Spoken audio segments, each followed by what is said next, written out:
ദേശീയ തലത്തിലെ സംഘപരിവാർ ഭരണവും അതിൻ്റെ പ്രവർത്തന രീതികളും അതിൻ്റെ പ്രയോഗ ശാസ്ത്രവും ഞാൻ വിശദീകരിക്കേണ്ടതുണ്ടോ? സാമാന്യ യുക്തിയുള്ള എല്ലാവരും അതിൻ്റെ പ്രയാസത്തെ തിരിച്ചറിയുന്നുണ്ട്. നമ്മുടെ നാട് അതിൻ്റെ മഹനീയമായ പൈതൃകങ്ങളുടെ എതിർദിശയിലൂടെ വേഗത്തിൽ സഞ്ചരിക്കുകയാണ്. മനുഷ്യനെ മതത്തിന്റെ പേരിൽ ശത്രുപക്ഷത്ത് നിർത്തുന്ന ഒരു വികല രാഷ്ട്രീയം മേധാവിത്വം സ്ഥാപിക്കുകയും ആ രാഷ്ട്രീയ മേധാവിത്വത്തെ പാവപ്പെട്ടവനെ കൊള്ളയടിക്കുന്ന കോർപ്പറേറ്റ് മുതലാളിക്ക് കൊള്ളലാഭം എടുക്കാൻ ഉപയോഗപ്പെടുത്തുകയും ചെയ്തിട്ടുള്ള ഒരു കാലമാണ്. അതിന്റെ മറുപുറം എല്ലാ മനുഷ്യനും ദരിദ്രരാകുന്നു എന്നുള്ളതാണ്. പ്രാഥമിക ജീവിതാവകാശങ്ങളുടെ എതിർദിശയിൽ നമുക്ക് പിടിച്ചു നിൽക്കാൻ കഴിയാതെ വരുന്ന വളരെ പ്രയാസകരമായ ഒരു കാലം. ഇപ്പൊ മഹായുദ്ധം നടക്കുക, വലിയ യുദ്ധം നടക്കുന്നത് എണ്ണപ്പാടങ്ങൾക്ക് വേണ്ടിയാണ്. വെനിസ്വേലയിലെ പ്രസിഡന്റും ഭാര്യയും കിടന്നുറങ്ങുന്നിടത്തുനിന്നാണ് അവരെ പിടിച്ചുകൊണ്ട് പോകുന്നത്. ഇപ്പൊ ഇറാനിൽ വലിയ യുദ്ധം നടന്നുകൊണ്ടിരിക്കുകയാണ്. ആ പശ്ചിമേഷ്യൻ മേഖലയാകെ യുദ്ധത്തിലാണ്. ആത്യന്തികമായി എണ്ണയ്ക്ക് വേണ്ടിയുള്ള യുദ്ധമാണ്. ആ എണ്ണ പിടിച്ചെടുത്ത് അമേരിക്കൻ സാമ്രാജ്യത്വത്തിനും കോർപ്പറേറ്റ് മുതലാളിക്ക് ലാഭം കൊയ്തെടുക്കുന്നതിനു വേണ്ടിയുള്ള മൂലധന നിക്ഷേപം നടത്തുന്നതിലെ ഒന്നാമത്തെ മുതലാളി ഇന്ത്യയിലെ അംബാനി മുതലാളിയാണ്. ഈ യുദ്ധത്തിന്റെ ഒരു ഗുണഭോക്താവുകയാണ് ഇന്ത്യൻ കോർപ്പറേറ്റ് മുതലാളി. ട്രംപ് അധികാരത്തിലേക്ക് വരുമ്പോൾ അദ്ദേഹത്തിന് ഏറ്റവും കൂടുതൽ പ്രോത്സാഹനം നൽകുന്ന ഒരു നിക്ഷേപം അമേരിക്കയിൽ നടത്താം എന്ന് വാഗ്ദാനം ചെയ്തത് ഇന്ത്യയിലെ അദാനി മുതലാളിയാണ്. ഇന്ത്യയിലെ 2 ശതകോടീശ്വരന്മാർ, ഇന്ത്യയിലെ പാവങ്ങളെ കൊള്ളയടിച്ച സമ്പത്ത് അമേരിക്കയിൽ കൊണ്ടുപോയി നിക്ഷേപിക്കുന്നു. ദശലക്ഷക്കണക്കിന് കോടിയാണ് ഈ പോകുന്നത്. സംഘപരിവാറിന്റെ ഭരണം കൊണ്ടുണ്ടാവുന്ന ഒരു മാറ്റമാണ്. രാജ്യം ദരിദ്രവൽക്കരിക്കുകയും ശതകോടീശ്വരന്മാർക്ക് എല്ലാം കൊള്ളയടിക്കാൻ സൗകര്യം കിട്ടുകയും ചെയ്യുന്ന ഒരു കാലത്ത് വർഗീയമായ മനുഷ്യനെ ഭിന്നിപ്പിക്കുന്നിടത്ത്, ദുർബലിന്റെ ജീവിതത്തിൽ ഇരുട്ട് വീഴുന്നിടത്ത് അവരെ സംരക്ഷിച്ചു നിർത്തി അവരുടെ ഈ നഷ്ടങ്ങളിൽ നിന്ന് അവരെ വിമോചിപ്പിച്ചെടുത്ത് ഈ രാജ്യത്തിന് വെളിച്ചം പകരുന്ന ഒരു നയമുണ്ടാക്കാനാകുമെന്ന് ഒരു ദശാബ്ദത്തിലെ ഭരണം കൊണ്ട് തെളിയിച്ചതാണ് കേരളത്തിലെ ഇടതുപക്ഷ ജനാധിപത്യ മുന്നണി ഗവൺമെന്റ്. ഒരു ദശാബ്ദം ഈ അപകടകാലത്ത് ഇന്ത്യയാകെ അതിന്റെ വിഷമതകൾ ഏറ്റുവാങ്ങേണ്ടി വരുന്ന അനുഭവത്തിൽ മുന്നോട്ട് പോകുമ്പോൾ അതുപോലെയല്ല ഇത് എന്ന് കാണിക്കാൻ കഴിയുന്ന ഒരു ഭരണമുള്ളത് ഈ കേരളത്തിലില്ലേ? ഇന്ത്യയില് മനുഷ്യൻ തമ്മിലുള്ള സ്നേഹത്തിന് കളങ്കം വന്നു. നിയമങ്ങൾ ഉണ്ടാക്കുകയാണ്. മുസ്ലിങ്ങളെ പിടിച്ച് ജയിലിലിടുന്ന നിയമങ്ങളാണ് ഉത്തരേന്ത്യൻ സംസ്ഥാനങ്ങളിൽ മുഴുവൻ പാസ്സാക്കിക്കൊണ്ടിരിക്കുന്നത്. ചെറിയ ചെറിയ കാര്യങ്ങൾക്ക് വേണ്ടി പിടിച്ചുകൊണ്ടുപോയാൽ കൊല്ലങ്ങളോളം ജയിലിൽ നിന്ന് പുറത്തിറങ്ങാൻ കഴിയാത്ത സ്ഥിതിയാണ്. കേരളത്തിലുണ്ടോ? കേരളത്തിൽ മതസ്പർദ്ധയുണ്ടോ?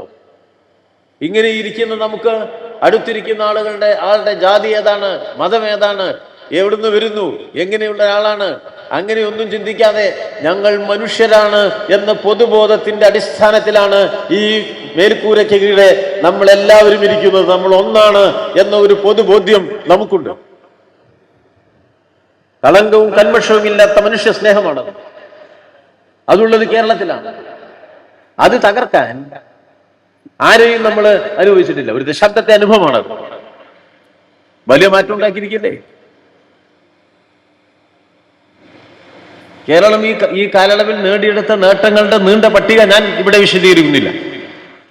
വളരെ വലുതാണ്, വളരെ വലുതാണ്. ഈ നാട് ഇന്ത്യയുടെയും ലോകത്തിന്റെയും മുന്നിൽ വ്യത്യസ്തത പുലർത്തിക്കൊണ്ട് തന്നെയാണ് നിൽക്കുന്നത്. മുതലാളിത്ത ഘടനയ്ക്ക് കീഴിലാണ് നാം ജീവിക്കുന്നത്. മുതലാളിത്ത നീതിബോധത്തിന്റെ ഭാഗമായി തന്നെയുള്ള ഒരു ഭരണഘടനയാണ് നമ്മുടേത്. ആ ഭരണഘടനയിലെ മനുഷ്യത്വപരമായ അംശങ്ങളെ ഗുണപരമായി ഉപയോഗിക്കാൻ കഴിയുമോ എന്നുള്ളതാണ് ഇടതുപക്ഷം നടത്തുന്ന പരിശ്രമം. അതാണ് ഒരു ദശാബ്ദമായി കേരളത്തിലെ ഈ പിണറായി വിജയൻ ഗവൺമെന്റ് നിർവഹിച്ചത്. നിങ്ങൾക്കെല്ലാം അറിവുള്ളതാണ്. 1957 മുതൽ തുടർച്ചയായി അധികാരം കിട്ടുന്ന സന്ദർഭങ്ങളിൽ ഇടതുപക്ഷം വളരെ ഫലപ്രദമായാണ് അതിന്റെ ഭരണനിർവഹണം പൂർത്തീകരിച്ചത്. ഒരു സന്ദർഭത്തിൽ അത് ദുർബലരായ മനുഷ്യരെ മറന്നുപോയിട്ടില്ല. ആദ്യം ആ അധികാരം കിട്ടിയ ഘട്ടത്തിൽ അന്നത്തെ ഒരു സാമൂഹ്യ പശ്ചാത്തലമുണ്ട്. മൃതശരീരം സംസ്കരിക്കാനുള്ള 6 അടി മണ്ണ് എന്ന മനുഷ്യാവകാശം. ആ 6 അടി മണ്ണ് പോയിട്ട് 2 കാല് ചവിട്ടി നിൽക്കാനുള്ള 2 അടി മണ്ണ്, 2 കാൽ ചൂട് വെക്കാനുള്ള മണ്ണ് ഈ കേരളത്തിലെ 90% ആളുകൾക്കും സ്വന്തമായില്ലാത്ത ഒരു കാലത്ത് അതിനെ മുറിച്ച് കടന്ന കാർഷിക ഭൂപരിഷ്കരണ നിയമങ്ങൾ അധികാരം കിട്ടിയിട്ട് ഒരാഴ്ചയ്ക്കുള്ളിൽ നടപ്പിലാക്കാൻ തുടങ്ങി.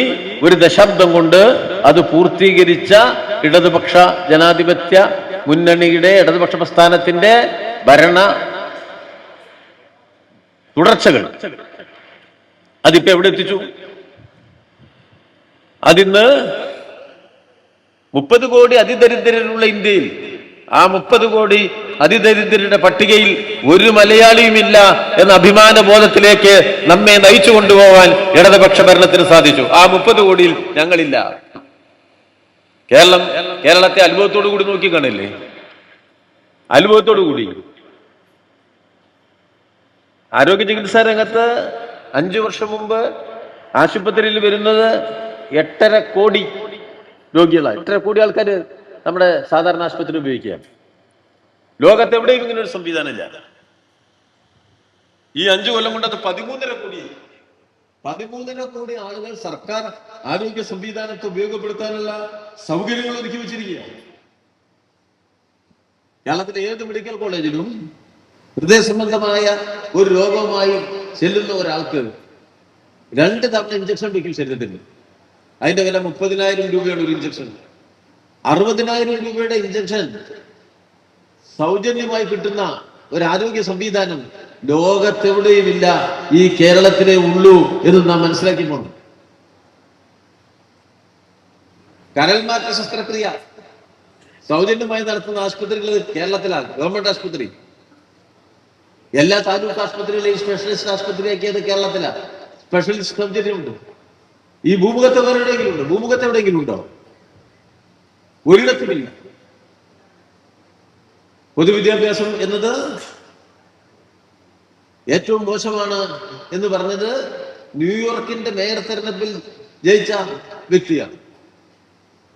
അവിടെ ഏറ്റവും മോശ പൊതുവിദ്യാഭ്യാസം, അവിടെ ഏറ്റവും മോശ പൊതുജനാരോഗ്യ സംവിധാനം, അവിടെ പാർപ്പിടം എന്നത് സാധ്യമാവുകയേയില്ല. ചെലവ് കുറഞ്ഞ പാർപ്പിടം സാധ്യമാക്കാനാവുമോ എന്നാണ് ന്യൂയോർക്കിലെ മേയർ തെരഞ്ഞെടുപ്പിലെ പ്രധാനപ്പെട്ട ചർച്ചാ വിഷയം. ഈ കേരളത്തിലോ 5 ലക്ഷം ഏറ്റവും മികച്ച പാർപ്പിടം ഉണ്ടാക്കി പാവപ്പെട്ടവന് കൊടുത്ത ചരിത്രത്തിലെ ആദ്യത്തെ ഗവൺമെന്റാണ് കേരളത്തിൽ അധികാരത്തിലിരിക്കുന്ന പിണറായി വിജയൻ ഗവൺമെന്റ്. 5 ലക്ഷം പേർക്ക് മികച്ച പാർപ്പിടമാണ് കൊടുത്തിരിക്കുന്നത്. വീടില്ലാത്തിലാക്കിയ മനസ്സിലാവും. ഞാൻ 10 കൊല്ലം വാടകയ്ക്കാൻ ഇഷ്ടമല്ല, എനിക്ക് മനസ്സിലാവും എങ്ങനെയാണെന്ന്. ഒരു ആഹ്ലാദം എന്താണ്. മറ്റേ വാട്ടർ ടാപ്പ് തുറക്കുമ്പോൾ കൂട്ടണമെന്ന് ചെവി വെച്ച് നോക്കും. ബൾബ് അധിക നേരം കത്തിയാൽ അവർ ശ്രദ്ധിക്കും. ഇതങ്ങനെയില്ല. എല്ലാവരെയും സഹായിക്കുക, എല്ലാവർക്കും കൊടുക്കുക. നമ്മുടെ കോളേജിൽ പഠിച്ച കുട്ടി, ഞാൻ കോളേജിൽ പഠിച്ചവരാണ് ഇപ്പൊ പഠിക്കുന്നത്. 3 വർഷം കോളേജിൽ പഠിച്ച 4ാമത്തെ കൊല്ലം കൂടി പഠിക്കപ്പോ സൗകര്യം. ആ 4 വർഷത്തെ പഠനത്തിന്റെ 3ഓ 4ഓ ഈ പഠിച്ച വിഷയത്തിന്റെ പുറത്തുള്ള ജീവിതം മെച്ചപ്പെടുത്താൻ കഴിയുന്ന നൈപുണ്യ വിപുലീകരണം നടന്നിട്ടുള്ളൊരു കോഴ്സ് ചേരാം. 3ഓ 4ഓ പുറത്തിറങ്ങുന്ന കുട്ടിക്ക് തൊഴിലന്വേഷിച്ച് പോകുമ്പോ പുറത്തുപോയി കാശ് കൊടുത്ത് ചേരണ്ട, ഇവിടെ തന്നെ ചേരാം. ഇനി 3 കൊല്ലം കഴിഞ്ഞൊരു കുട്ടി പുറത്തുപോയി കുറച്ചൊരു നൈപുണ്യ വിപുലീകരണം നടത്തണമെങ്കിൽ പഴയ കോളേജിൽ തിരിച്ചുപോയി നൈപുണ്യ വിപുലീകരണം നടത്താനുള്ള സൗകര്യം ഉണ്ടാക്കിയിരിക്കുന്നു ഉന്നത വിദ്യാഭ്യാസ മേഖലയിൽ കേരളം. ഇന്ത്യയിൽ വേറെ എവിടെയെങ്കിലും ഉണ്ടോ? നമ്മൾ തൊഴിൽ മേളകൾ നടത്താൻ ഈ വർഷം കേരളത്തിലെ പോളിടെക്നിക്കുകളിൽ നിന്നും പരീക്ഷ എഴുതിയ കുട്ടികളുടെ 90% ആളുകൾക്ക് ജോലി കിട്ടിയല്ലോ ഈ കൊല്ലം. എന്തുകൊണ്ടാണ് സാധിച്ചത്? തൊഴിൽ സാധ്യതകളെ ഉപയോഗപ്പെടുത്തിക്കൊണ്ടുള്ള പഠന നവീകരണം എന്നത് കേരളം പൂർത്തീകരിച്ചു. ഏതാ കാലം? സാങ്കേതിക വിദ്യ ശക്തിപ്പെടുകയും അതിലൂടെ തൊഴിൽ രാഹിത്യം എന്നത് ഒരു പ്രധാന വിഷയമാവുകയും ചെയ്യാൻ പോവുകയാണ്. ഗൗരവപൂർവ്വ പ്രശ്നത്തെ കണ്ടത് കേരളല്ലേ? മലയാളി എവിടെയും പരാജയപ്പെടില്ല. ശാസ്ത്ര സാങ്കേതിക വളർച്ചയുടെ നന്മകളെ സ്വാംശീകരിക്കുകയും അതുവഴി സൃഷ്ടിക്കപ്പെടാനിടയുള്ള പരിമിതികളെ അതിജീവിക്കുകയും ചെയ്യുന്ന ഒരു മലയാളിയായിരിക്കും, ആത്മവിശ്വാസമുള്ള മലയാളിയായിരിക്കും നമ്മളെന്ന് ബോധ്യപ്പെടുത്തുന്ന തരത്തിലുള്ള പ്രവർത്തനം നടത്തി മുൻകൈയെടുക്കാൻ. നാളെ വരാനിടയുള്ള ഒരാപത്തിനെ മുൻകൂട്ടി തിരിച്ചറിഞ്ഞ് മുറിച്ചു കടക്കാനുള്ള ആത്മവിശ്വാസം മലയാളിക്ക് ഉണ്ടാക്കി കൊടുക്കുന്നതിന് വേണ്ടിയുള്ള ദീർഘവീക്ഷണത്തോടു കൂടിയ നയ സമീപനങ്ങളാണ് നമ്മുടെ ഈ സംസ്ഥാനത്ത് നടപ്പിലാക്കിക്കൊണ്ടിരിക്കുന്നത്.